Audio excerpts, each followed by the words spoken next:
ఈ కొత్త అద్దం మీ చర్మ సమస్యలను కూడా చూపిస్తుందట.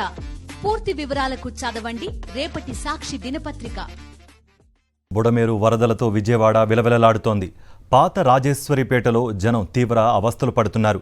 పడవలపై సురక్షిత ప్రాంతాలకి తరలి వెళ్లిపోతున్నారు. జనం అనేక ఇబ్బందులు పడుతుంటే పట్టించుకునే నాదుడే లేదని స్థానికులు తీవ్ర ఆగ్రహం వ్యక్తం చేస్తున్నారు. అసలు మా ఎమ్మెల్యే గారు ఉన్నారు, మా ఎమ్మెల్యే గారు పట్టించుకోవట్లా. బోట్ వస్తుంది, ఒక రౌండ్ వేస్తున్నారు, వెళ్ళిపోతున్నారు. అసలు పట్టించుకునే వాళ్ళు లేరు. జనాలు మొత్తం సగం అక్కడే ఉన్నారో చచ్చిపోయారో తెలియదు.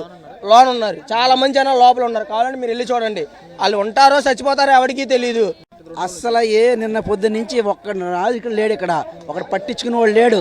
నిన్న నేను 12 నుంచి మా ఊళ్ళో ఉన్నారండి. బోర్డు కావాలంటే ఒక్క బోర్డు రాలేదు. రాత్రి 7 గంటలకు బోర్డులు వచ్చినాయి. ఇగో ఆ బోర్డులో అలా ఎగబడుతున్నారు.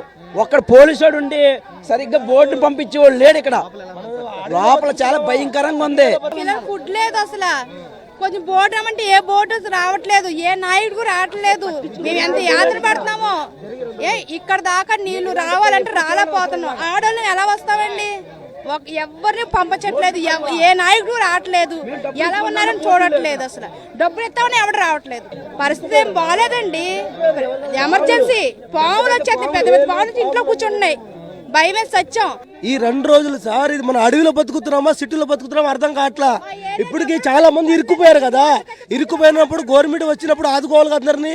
ఇప్పుడు రాత్రి నుంచి ఇక్కడ కాపు కాస్తున్నాం. ఒక్క ఆయన అంటున్నాడు డ్యూటీ అయిపోయింది వెళ్ళిపోతాను అంటున్నాడు. సరే అసలు ఆయన డ్యూటీ అయిపోయింది, బాబా ఆయన కష్టపడి వెళ్ళిపోయాడు. ఇప్పుడు ఇంతమంది ఏం చేస్తున్నారండి? దానికి 1000 కోట్లు ఖర్చు పెట్టాను, దీనికి 1000 కోట్లు ఖర్చు పెట్టారు కదా. ఇప్పుడు మనిషి చచ్చిపోయిందని ఇస్తారా?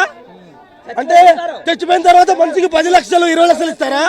ఒక 100 రూపాయలు ఖర్చు పెట్టి మా వాళ్ళు తీసుకొస్తే చాలా కదండి మాకు.